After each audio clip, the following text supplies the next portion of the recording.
Hi, everybody. I'm Lorina Quigley. We're here for Spirit Chats again. I'm a psychic medium, healer, crypto intuitive, and the mystical ex Mormon. I'm going to say that every time. I'm getting used to it. Hi, everybody. I'm Kimmie. I am right now mostly a crypto intuitive, but I'm also a healing medium. Been more mediumship lately. It's crazy. And then acupuncture and combo practitioner. No. Me too. My mediumship is coming through like everything I do healing sessions, Akashic record readings, like more and more mediumship is coming through. It's fun. I love it. I wrote it down and I was going to say, I forgot to talk to you about this, where I usually don't have as many mediumship experiences at the level it's been happening lately with who I'm seeing and who's around. Usually it's like around Halloween. Things get Mm. a little hairy with the ancestors, but lately it's like, "Hello, uncle this," and hello, grandpa that," and I'm like, Mhm. "What's happening?" The veils are they're a Maybe. little yeah. Yeah, a lot of electrical magnetic energy happening. I don't know. It's Yeah. interesting. Well, and today our subject, we're going to talk about seances and mediumship. So that's kind of perfect that that came up. Yep. And spirit circles and all this good stuff. Well, let's just talk with straight up seances to begin with. Have you been to very many seances or like traditional seances? No, I haven't attended a traditional one. I mean, outside of playing with a Ouija board, which I don't even think that counts when you're a kid. I have been to my class in New York. We did seances, but he didn't tell us we were going to be doing seances. That wasn't until like maybe a month into the classes that he says, "Oh yeah, we do a monthly seance." So we did a lot of seances, but I don't think it was the traditional type of seance that most people think of with sitting around a table. I think that people usually touch pinkies with their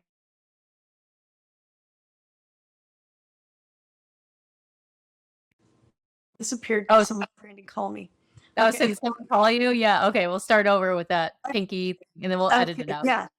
So traditional seances usually are people putting their hands on a table, they're sitting around a table and their pinkies are touching, their thumbs are touching and their pinkies are touching so that there is physical contact with each person in the room. And the seances that I've been to where it's just a whole bunch of people sit in a room and it's darkened Okay. and they usually have what's it called?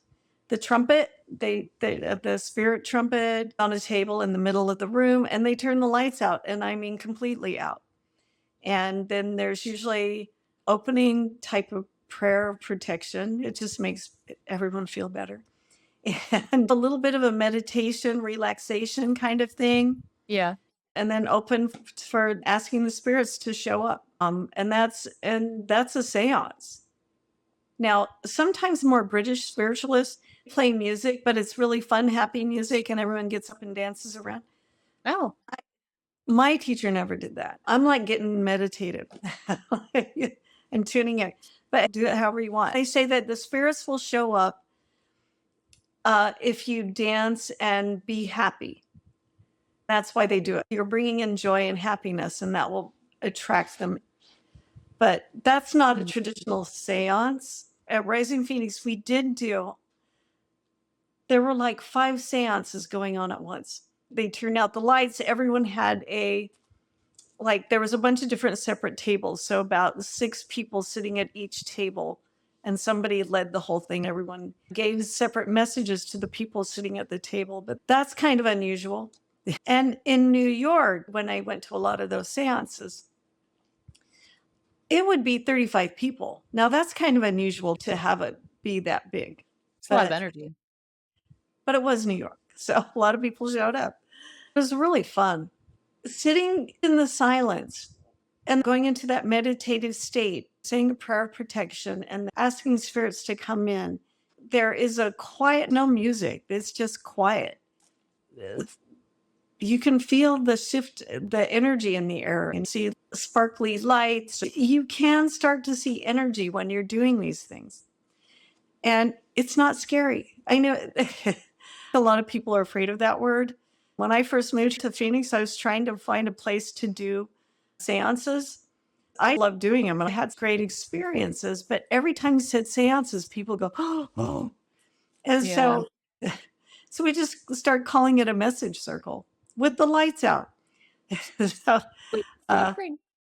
I any- wonder, was there a movie or a book at like a certain time that like used that word or the image of a seance to give it a negative connotation that stuck with people? oh, I think Hollywood did a lot to try and scare everybody. They're really good at projecting those scary images. I have never seen anything scary happen at a seance Hmm. ever. I did. There was one that they did once at at Rising Phoenix. They did a big seance. This was like on Halloween, and Leslie Saunders did it. She was a spiritualist minister. So this was very traditional spiritualist minister seance. There's a lot of people in that room. I'm around 40 sitting around in a circle. One of the main mediums there, she was a little bit scary because she kind of looked like she was being overtaken by a spirit. I have to say that was like, whoa. Hmm. But that's the only time where I ever thought, okay, that is a little bit on the edge there. The spirit that was coming to her and speaking probably didn't have the best energy. But you Okay. know what? I think that who you are as a person is what you're going to attract also. Even the most rough and tough people, you have people that love them that come through. And so it's Yeah. about love and giving messages, all of that. Do you have anything to share around that? No, I was just thinking about the dancing thing and how that makes sense because for me, it goes back to the earth cultures of indigenous people and how they start a fire and then they dance all night, ecstatic. They create that ecstatic trance experience. I can understand why they incorporated that Yeah, originally. it's building energy. If you've been doing this for a while, the more clear you're going to be, and the more beings or spirits are going to show up. The more connected you are, the more people are going to show up. Sometimes it can be difficult to do a message circle in a group where there's a lot of people who do not give messages or have never given messages. There can be a lot of fear or blockages. Sometimes in seances or trance mediumship circles, they'll have, like, whoever's doing the trance mediumship, they'll have some. Just happened again. Somebody from New York's trying to get hold of me. Anyway, so what they'll have in these seances, like for trance mediumship specifically, or in a seance, they'll have like the one main medium and two other mediums sitting next to that person to help bring in the higher energy that connects with spirit. They say that humans have to raise their vibration and then the spirits come in. Mhm. And when they come in, they're lowering their vibration. So they're Right. meeting somewhere in the middle, just to Yeah. give you a piece of information. And what I've been finding and sitting in the power, which is different than meditation. Meditation can be like so many different things, but sitting in the power is just taking time to feel like you do a quick kind of meditation or a cool down just to be in that place where you're centered and feel where you are. But it's about getting to know yourself, getting to know how you feel doing this kind of work so that you actually know when a spirit has come in, so that you can differentiate that energy. My question, I was just thinking as we were talking, I was like, do you feel that when you do it in like a seance or a circle, that you're actually building, are there more messages that come through? Are you building your abilities stronger than, say, if you were trying to do it alone? Because of the magnification. We didn't sit in a circle, but we just sat with our friends last week, and I felt so open after that. The intention of all of us gathering and hanging out online and talking just felt like it opened up my, faculties that I wasn't expecting before I went to bed. Because energy affects energy. We're going to affect each other. And we have sat together in circles so many times. And even though that wasn't our purpose that time, it's still going to, I think, automatically have you tune in, just opening up your sensitivities to that. Yeah. That makes sense to me. I Yeah. also think I'm just curious. I feel like in group settings, sometimes you might not get a specific message, but a lot of what's coming through to other people is really applicable. It's almost like spirit is picking one person to give a message to, which will also funnel out other people like, ooh, that makes so much sense for me too. I've noticed that. I think that happens all the time. Like that butterfly symbol that came through for, that one person. Actually, there's 5 people who can take that same message. I think that Yeah. happens a lot. The layering. There's always like a layering of messages within one metaphor or image. It's cool. What I've been finding lately is, because we already talked about this a little bit, that I do energy healing, I do readings, I do Akashic record readings, I do psychic mediumship.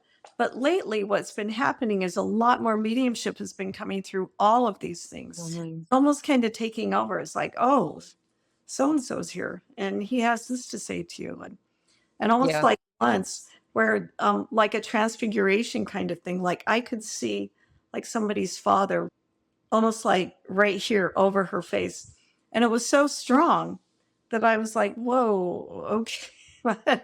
Oh, he's really letting me know he's here. Yeah. Not, it is not subtle. It's like he's in her face, he's like over her face. And it was like, wow, okay. He really Yeah. has something to say here. Just interesting. But what I wanted to share was that lately it's almost like it's because how we receive information is always different. It Mhm. changes continually, and that's this world of spirit communication and going into trance states and receiving information. Lately, when I get mediumship messages or any kind of message, it's almost like in my mind's eye, my eyes can be open or closed. And sometimes I actually see it physically, like that guy who was like over the dad that was over this woman's face. Lately, I'm seeing it in the back of my head, almost where the pituitary gland is. It's actually behind there. It's really quiet, but it's almost like this new place of information coming in back there. It's a quiet voice. Sometimes I can see it, and sometimes it's words, but it's very quiet. It seems to be like, oh, that is information, but it's coming in a different way in a different part of my head. Yeah. Pay attention. It's just a new thing that's pretty cool. It's brand Oh, new. wow. Yeah. How about you? How do you receive messages? How does it come in for you? Well, sometimes I'll use the screen in my mind, like I'll put that screen up and work with images that come there deep inside my thought, probably close to the pituitary. Sometimes I'm just listening for words and then trying to get feelings and translate the feeling into a message. That's coming in at a whole new level too for me. That's so physical, so much more physical than it ever was. It's very interesting. The other night, this goes back to like, I wonder if there's something happening like collectively because I was laying down for sleep and it was a strong image of like this whirling, like these whirling petals, and it was sparkles. And I was like, and then I was like, oh, I guess that would look like a chakra. Like it was Mm. almost like I think it was my crown where I was seeing the shape of it actually Mm. seeing it. It kind of scared me Oh. how when you get something and you're just like, oh, and then it stopped. And I was Mhm. like, oh, because I've Yeah. been trying to do a lot more heart opening. And I Oh. wonder if opening my heart is connecting more up above. Oh, nice. That's pretty cool. I love it. Yeah. It could be overwhelming at times when you're opening up new experiences to your Oh, yeah. your Yeah. clairs. It's pretty amazing what you can see or not see when it starts coming in. Sometimes it is a little surprising. So if you have that reaction, sort of like trying to astral project, and then you kind of go, oh wait, I'm astral projecting. Huh? Then if you did that, you go back in. Right, right, right. It stops Oh, it. it's kinda like when in a lucid dream, for me, like in a lucid and that is like a little off topic, but if you're in a lucid dream and you become aware that you're lucid dreaming, it'll be like, "Okay, I only have so much time to do Yeah. something," or because you're aware that you're in a dream that you're gonna get sucked out. You have to be super neutral about it. And if you get too excited, it stops. It changes it. That's what I know, like if Darius Wright in his videos, he'll talk a little bit about, I know some people aren't fans, but I think he's got some good information. Yeah. He talks about people often the first time they get outside their body, they'll turn around, see themselves, and they get overwhelmed, they go right back to it. And he's like, Yeah. that's normal. That's normal. Yeah. The minute it becomes alarming, it's like, boom, over. Yeah. So try to be as neutral as possible. When you're doing shift work, it can feel overwhelming with emotions, and you have to feel it because things come through feelings, but not be taken over by it, which can be a challenge. But especially in mediumship, you're dealing with people who have had loss. You know that one spirit artist that Corinne shared with us named the Sunlight Oracle on Instagram? Oh, Well, I haven't just looked really at her in a long time, oh, but yeah. I just think she's so cool as far as what she's creating. So I signed up for her newsletter to hear about what she's up to because I have a crush on her style and what she does. But anyways, her little email that went out, she put in there what's made her mediumship practice excel is she's now practicing the art of detachment. Ah, I can see why this could be a game changer because, when you're giving messages and you're tapping in or healings, you want the best outcomes for your clients. Like you want them to be healed. You want them to get the right messages. And realistically, sometimes they just don't land that way. And she says, I stopped like caring about I just started to be in the flow and just to deliver it yeah. and not caring if it made any sense. And she's said, it's been a game changer. I can see where that's a block, especially when you just want everybody to be happy. Healed, get the right information and be right. Yeah. Yeah. It's a delicate balance. And the more you can let go, same with remote viewing, the more accurate you are. Yeah. Because that's that neutral space where things just come in. Right. Yeah. Yeah. In one of my psychic development classes, the teacher did talk about, after we all did readings, she said, and I can't remember when this was exactly, but she said, now, how many of you felt an influence of wanting them to be okay or wanting them to have this be as positive as possible? Because we all want that. But at some point, you have to be sometimes delicate.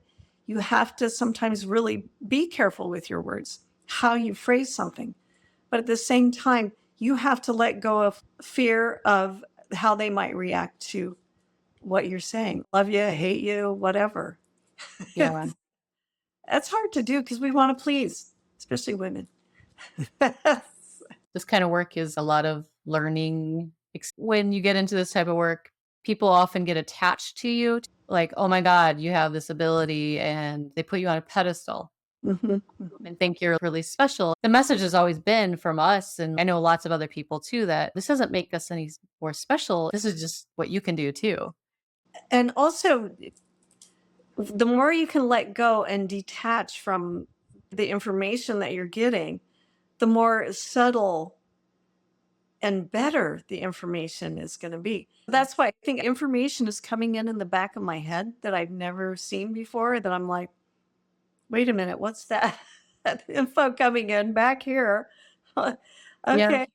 And that's, so you cannot be concerned about taking too long or get nervous about, oh no, they might not like this or they might not like me, or it's just, no, there's something coming in and I have to wait for it to show up so I can give what I'm getting. Yeah. It takes work to get to that place. It really does. Interesting.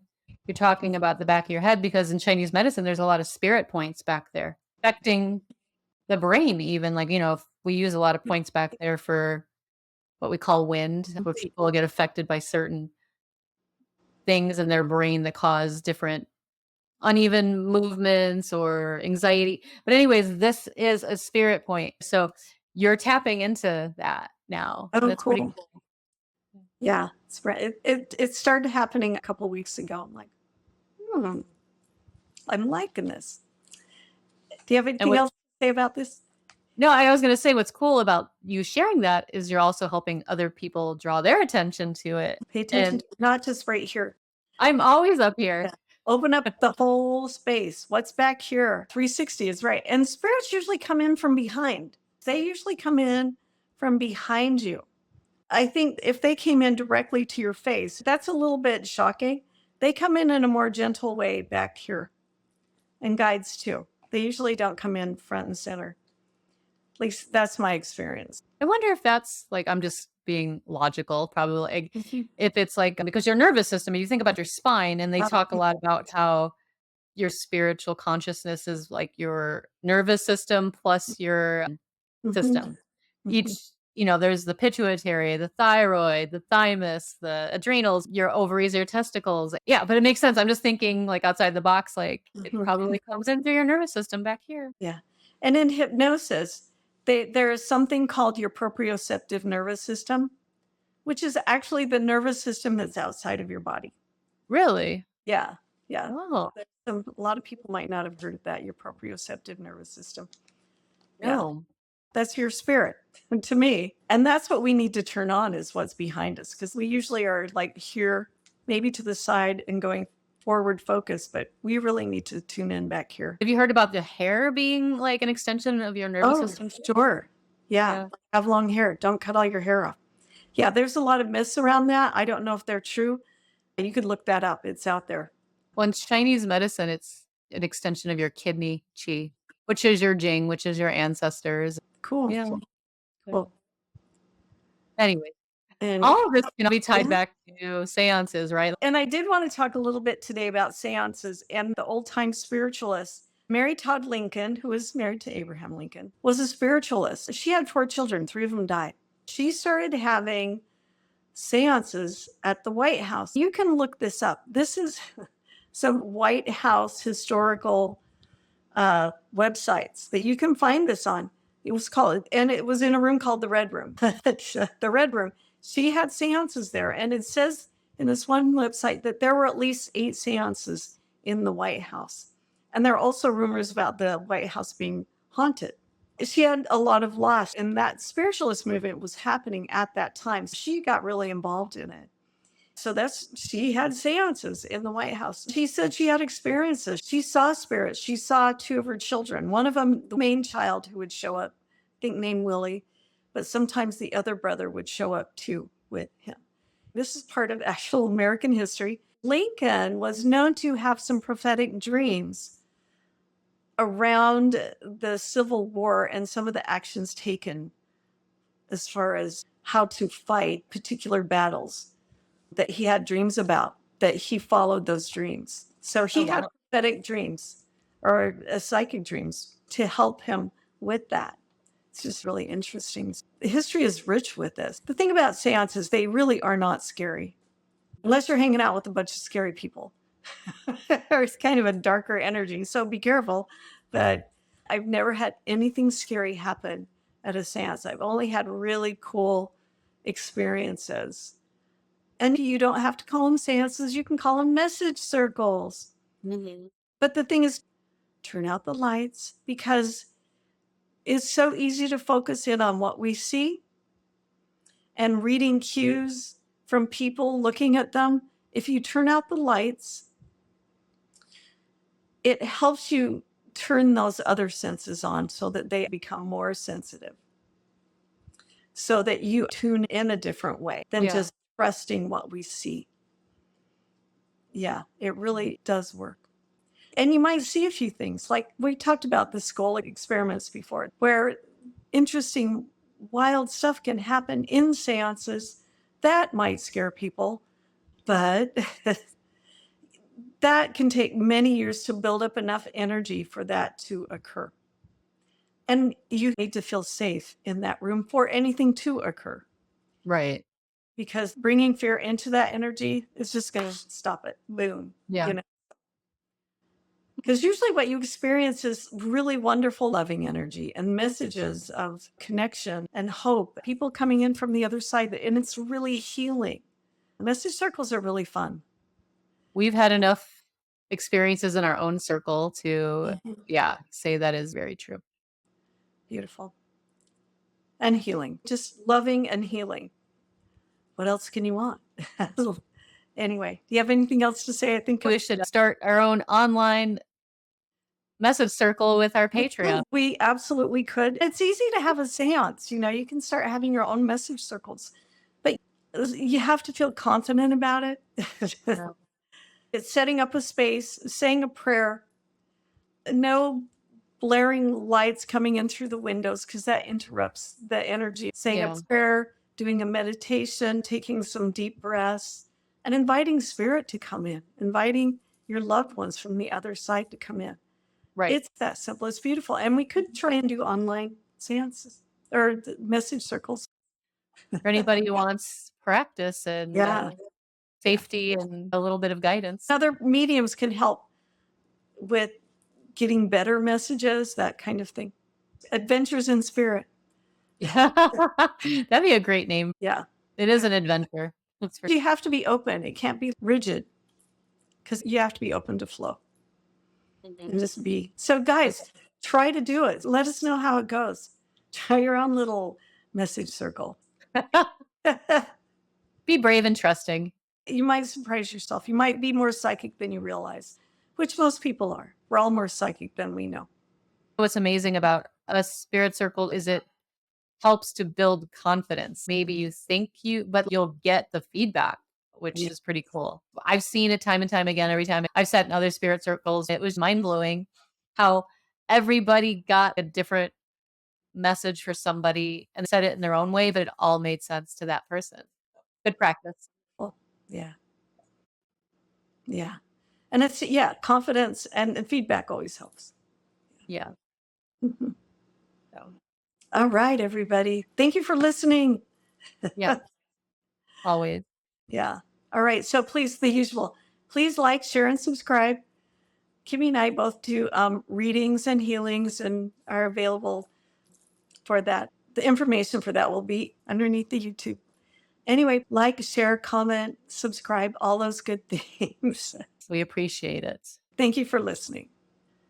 Bye, everybody. Bye, everyone. Have a great day. Like and subscribe for additional crypto intuitive readings, global predictions, and intuitive development education. If you would like a private reading with Kimmie or Lorina, please find our individual websites listed below. Please remember this information is for entertainment purposes only and should never be considered as professional financial advice.